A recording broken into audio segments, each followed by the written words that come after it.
Good afternoon.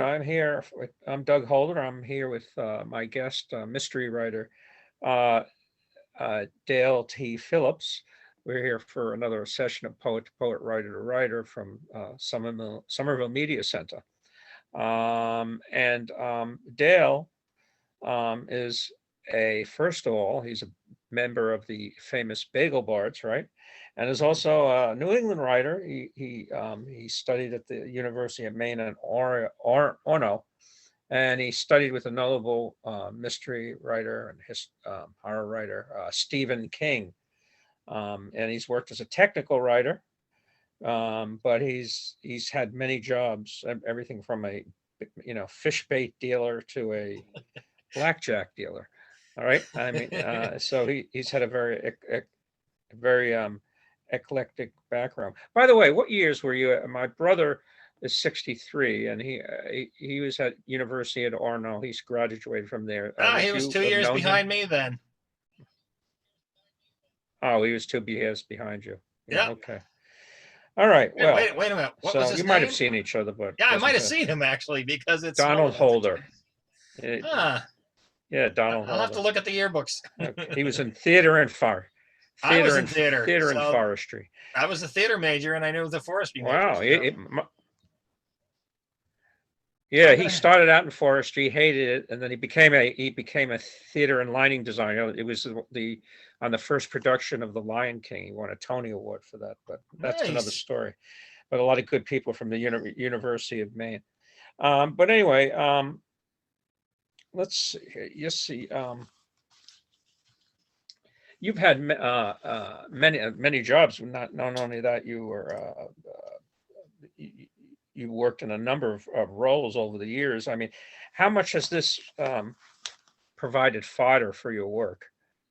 It's absolutely terrific for a writer to have a wandering kind of lifestyle and a number of different jobs. You'll find that a lot of the very creative and very prolific writers like Harlan Ellison, Louis L'Amour, they did that. You look at their bios, and they've done everything from like driving dynamite trucks to working on railroads to any kind of thing you can imagine. The nice thing about the jobs I've had is I was able to connect with all strata of society. Everybody from the very rich who came to resorts, see them in action and see how their lives intertwined with people at the other end of the spectrum, people who are absolute, live in poverty in different places, and middle class and everything in between, working class and intelligentsia, whatever. And it provides you with a tremendous backdrop for creating characters that are believable because they come from much of your experience. Now, I was reading an excerpt that you sent me, a memory of grief, and I always tell my students, because I teach at Endicott creative writing, dialogue is so important, and I noticed you had a lot of dialogue there going on, and maybe you could just comment on that. Yeah, it's the old maxim: show, don't tell. If you tell them in on authorial voice as the narrator, it does tend to that's interesting. But when the characters themselves are expressing something, the characters in each scene want something, and many times they're at odds. But that conversation is moving along the plot, moving along the characters. It's doing tremendous duty. You're not just reciting something. You're showing how these characters interact, and that's the whole point of the art right there. Okay. So, going back to, I've interviewed a cat mystery writer. I don't. You probably know her, Clea Simon. Yeah. Yeah. She's a Somerville writer here. Yes, absolutely. I've been on a number of panels with her. We were actually at the Somerville Library about 2 years ago, I think. Oh yeah, I had her out at Endicott College. And, nice lady. We did the Boston Book Festival last August too. We were at a panel outdoors there. Oh, so you know her? Oh, quite well. Yeah. Her husband was a jazz critic for the Phoenix. So, I was going to ask you, what kind of, you have more of a Raymond Chandler type of guy or a Dashiell Hammett guy? I mean, what kind of A little mystery more writer do you Dashiell consider yourself? Hammett's Continental Op. You know, he was never named, but he was tough. He wasn't afraid of getting physical, and he'd get in there and bull through to get the job done. Chandler was um, more in the Sherlock Holmes veins, you know, and he loved the puzzles and the intricacies and the a very intelligent way of solving the puzzles. My protagonist, Zach Taylor, doesn't pretend to be the very smartest, but he's just dogged and persistent. And so that's what I think. He tends more on the Hammett side, but it's that hard-boiled school from Dashiell Hammett to Raymond Chandler, even Mickey Spillane, Jim Thompson, John D. MacDonald, Robert B. Parker. All of these writers have been an influence and created that school. And there's a certain amount of expectations and tropes which, when you follow them, can work very well for you.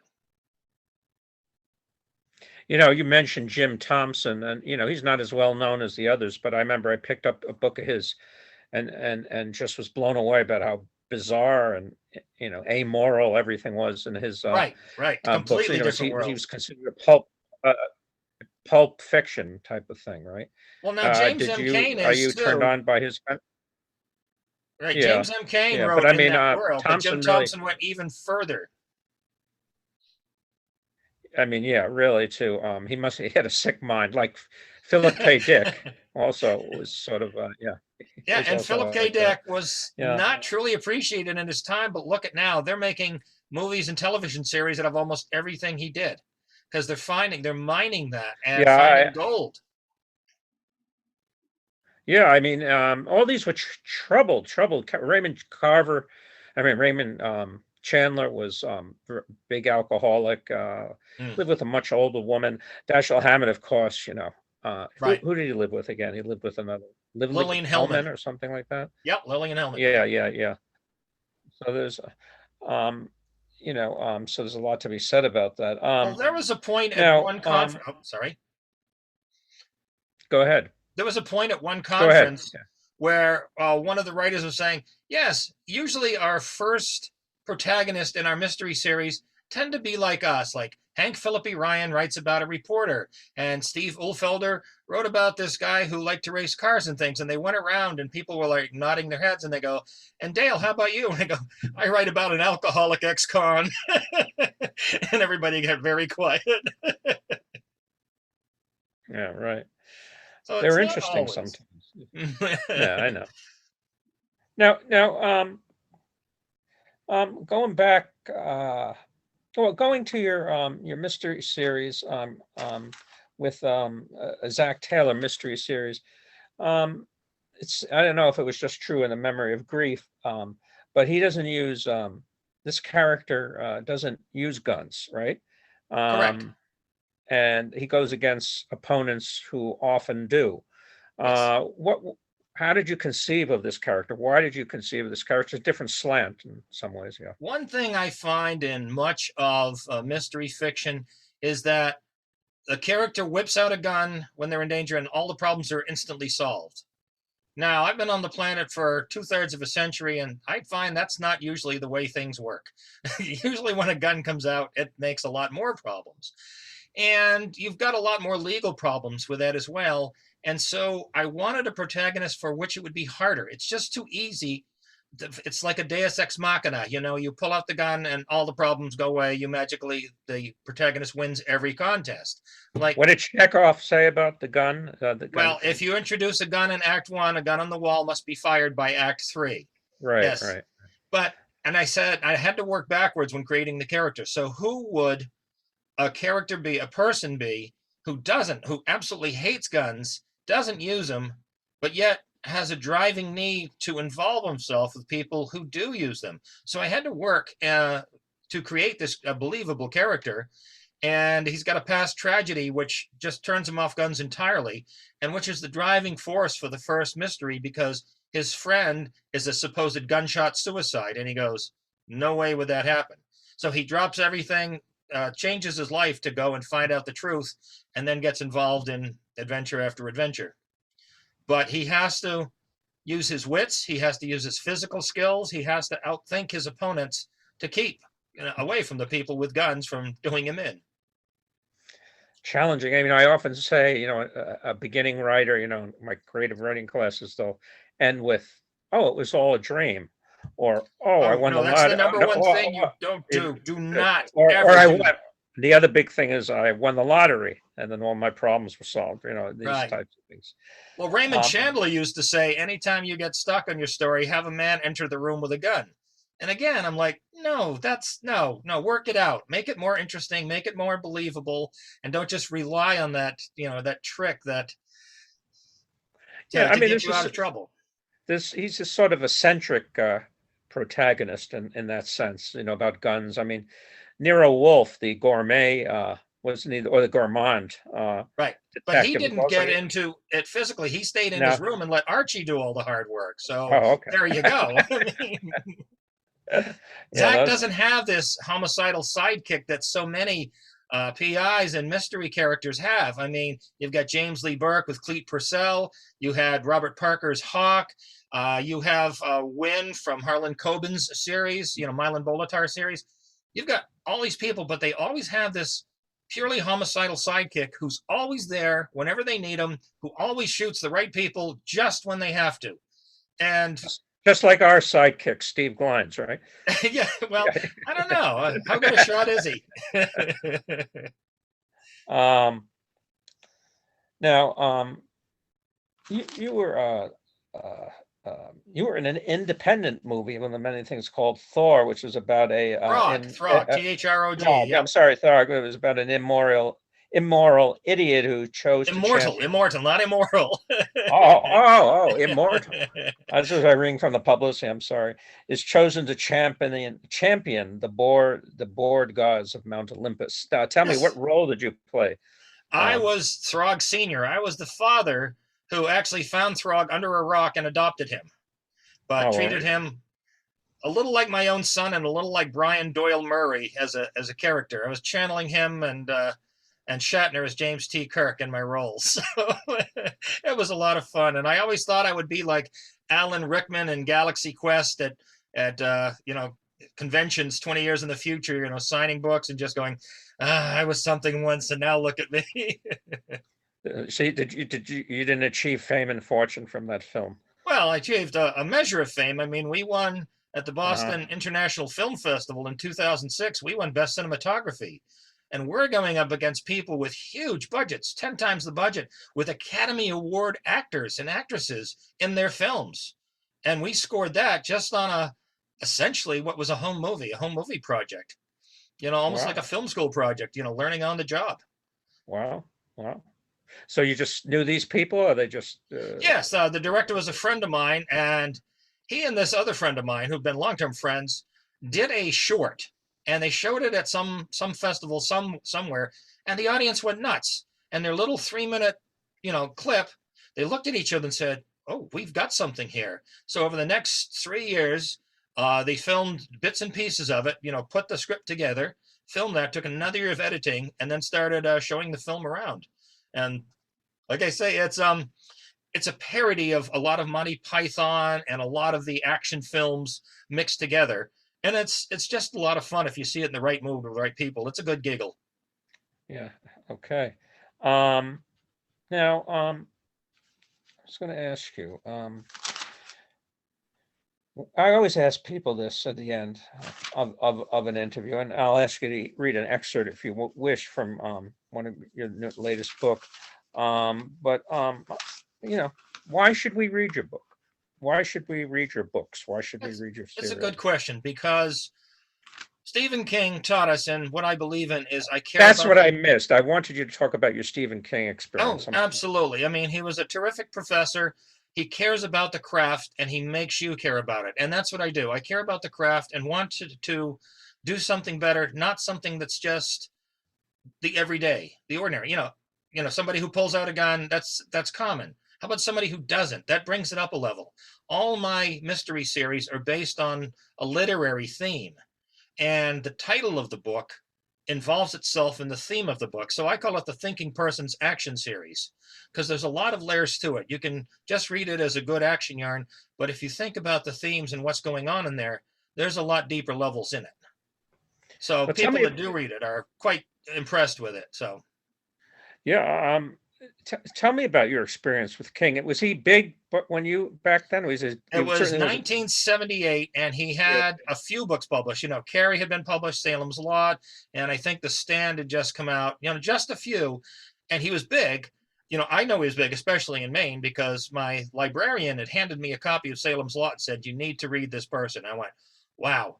And then a few years later, I was actually living where Salem's Lot is set, and I got a little nervous, but tremendous professor, very well versed in English. You know, he taught English in high school, and then he came back to college and taught. Says, read, read, read. You've got to know what things are about before you can write about them, and you've got to know the rules, and you've got to know the people that came before you, so you can build upon that. Really, absolutely loved it. You would love it because he loves poetry very much. Absolutely. And he even taught a poetry course while he was teaching an English course and a writing courses, the whole 9 yards. I mean, he's a complete package. Does he still And teach? Well, oh, no. He came back no. for 1 year, and then he got too Oh, big and then oh, couldn't come. yeah. So I had it just right. I consider Wow. that, you know, one of the finest moments of and luckiest moments of my life was being able to sit and in his living room while he's going over a story of yours and editing it and telling you what worked in it and what didn't work. And I'm like, absolutely brilliant. You know, So that it's drove awesome. you to did that sort of bring out that sort of latent interest you had, or was it That full blown? really did spark a lot. I mean, I hadn't grown up saying, I always want to be a writer. In college, I didn't know what I wanted to study, but taking those courses gave me the idea that someday at my work, now there was a lot of life in between that had to happen. But when I started selling the stories I'd written and then moving on and working towards that good enough novel to sell, that took a long time. But again, that taking the long time was good because I had to patiently learn the craft, study it, learn it, study from the best, talk to hundreds of writers, learn how to do it, and finally, you know, launch my career doing it. And I Right. do credit Stephen King tremendously because, again, when you get a professor or a teacher, a guru, an instructor, whatever you want to call him, a sensei, who is so passionate about what they do and does it so well that you really admire that and want to pick up some of the habits and traits. I mean, Stephen King still writes every day. I don't do that. You know, God bless him. I mean, even after all this time, and that's why he's so prolific, because he still writes and writes and writes. He's still got more stories to tell and tells them well. And the readership shows that. People love it no matter what. People think he's just a horror writer. Oh, no, he's got all kinds of different things. He wrote a friend of mine's reading his book on writing. Um, On uh, writing, yes. yeah, on writing. Yeah, and he's finding it fascinating. I haven't read that. Yes. Yeah, I've read Gardner's book. John Um, Gardner, yes. yeah, and Now, I just read, and I'm very impressed by a book by Chuck Palahniuk, who wrote Fight right. Club. He's got a book after which everything happened, and I was just marking passage after passage in that book because it's better than many writing books of giving you very good practical advice on how to take your writing to another level and how to really make it exciting and worthwhile. And there's very few people that'll read Chuck Palahniuk and call it boring. No. Actually, I teach the Fight Club. I've used that many Oh, times. excellent. Yes. Yeah. Yeah, and even in English 101, I used it. Write arguments about it. Because you're going to get people to read it. Right, And if they see the movie and they read the book, and then they can discuss it intelligently, and that might spark them to read more and do more. Absolutely. right. Get them Well, interested. you got to get them interested, and like I say before every class, I go, I sit, look in the mirror, and I say, it's showtime. Because it Now, is. Yeah. do you pop some pills like Bob Fosse? No, And you know the reference I'm making. No, I I don't. love I use that all the time. And it's like, no matter how Yeah, tired you are and everything, you look in the mirror and you're like, showtime. it's showtime, I right? do Yeah, I that at love that. conferences too, writing conferences, because, many writers are introverts, but when you go to a conference and you're meeting dozens, if not hundreds of other people, or giving a talk or giving a workshop, you've got to be on. but it's very A lot of it, draining. a But lot of it, a lot of it is, and I've always been a frustrated actor. A lot of it's like theater. You're doing a little theater. it took 40 years for my theater degree to pay off. Yeah, But yeah, finally, it was worth something. absolutely. But you love doing it. That's what's important. I I mean, absolutely do. And I try to give that passion to other people. I help other writers in their careers. I give advice, I give workshops, talks, work on panels, and go to conventions and conferences and help other people. I do manuscript critiques. I want people to do better, to love the craft, to enjoy what they do, and to make better stories that can be shared with other people. That's what the human race is about, is sharing stories. that's it. Goes way back to those fires and primal times. So why don't you read an excerpt of your choice? And I let's see if I have something handy here. I sent you something. I read that. Yeah, Let's see if I have anything here. Not sure I've got something. Wait. What do we have here? Ah, okay. Here's something from my latest novel, actually, Locust Time, which is a huge departure for me. The thing, like I tell you, I'm always trying to do better at the craft and do something different, not the same thing every time. Besides the mystery series, they've got three standalone novels, that are by themselves. And this latest one is about a young girl who grows up in a house. The father dies, and she's left in a terrible situation. Her mother has to take her back to the mother's hometown, which is a religious ex-mining town run by some people who are mixing science and religion in terrible ways, and bad things happen. But it's a complete departure from whatever else I've done. The day Judy turned 16, her father finally succumbed to the cancer monster that had taken 2 years to completely devour him. Her birthday gift was to awaken to the sound of her mother Naomi crying in the sick room downstairs. She went down to comfort her, and they cried together. When Judy's father was first diagnosed, she had heard someone say that the cancer was already eating his insides. Since it ate not just him, but the entire family, she had always thought of it as a monster with long, sharp teeth, and she learned to fear sickness along with the sight or thought of medical equipment. During the course of the illness, when the father could no longer climb the stairs, he had been moved to the downstairs bedroom. What had been Judy's cheery teenager room was soon transformed into a sick room, the chamber where the monster fed. With all the medical apparatus and aura of death, she could no longer go in there, and felt guilty about not spending more time with her dying father. Upstairs in her new small space, Judy wished that this had all been a bad dream, and she would come down the stairs to a happy and whole family with a normal day ahead of them of work, school, and friends. She and her mother had spent the last 2 years barely leaving the house, and Judy was afraid of what came next. She knew they had no money left, all of it eaten away like her father's insides. They had shaped their existence around the monster's ravages, living with a decree of death, counting the hours and days until sentence was carried out. They had moved through the house like wraiths, careful to make as little noise as possible, in case her father had been able to push the pain away long enough for some much-needed sleep.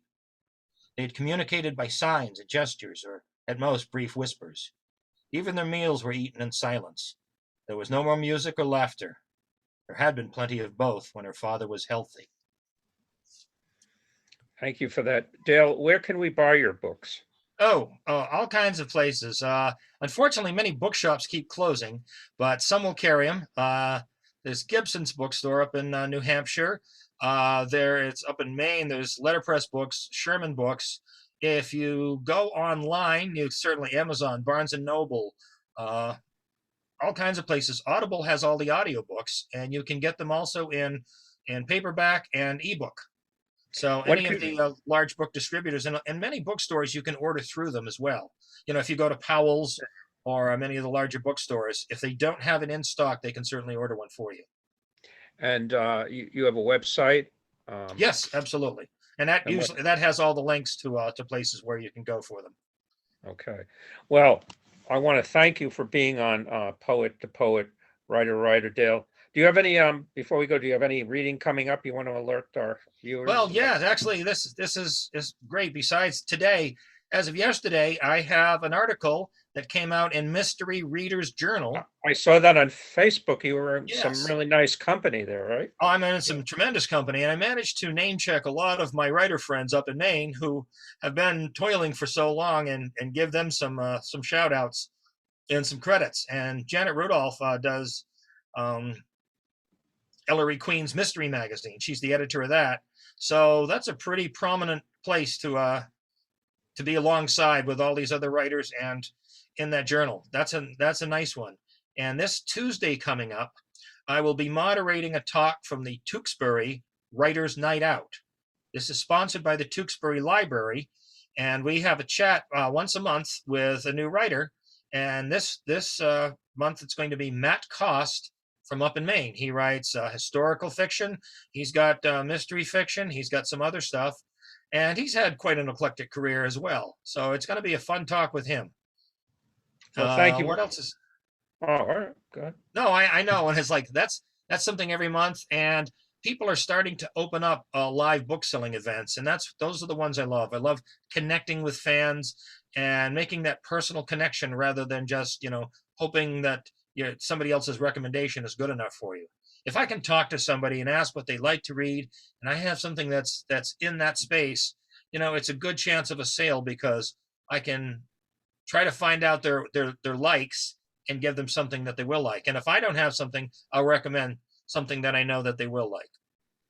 Thank you very much, Dale, for being on Poet to Poet, Writer to Writer. Doug, thank you so much. Appreciate it.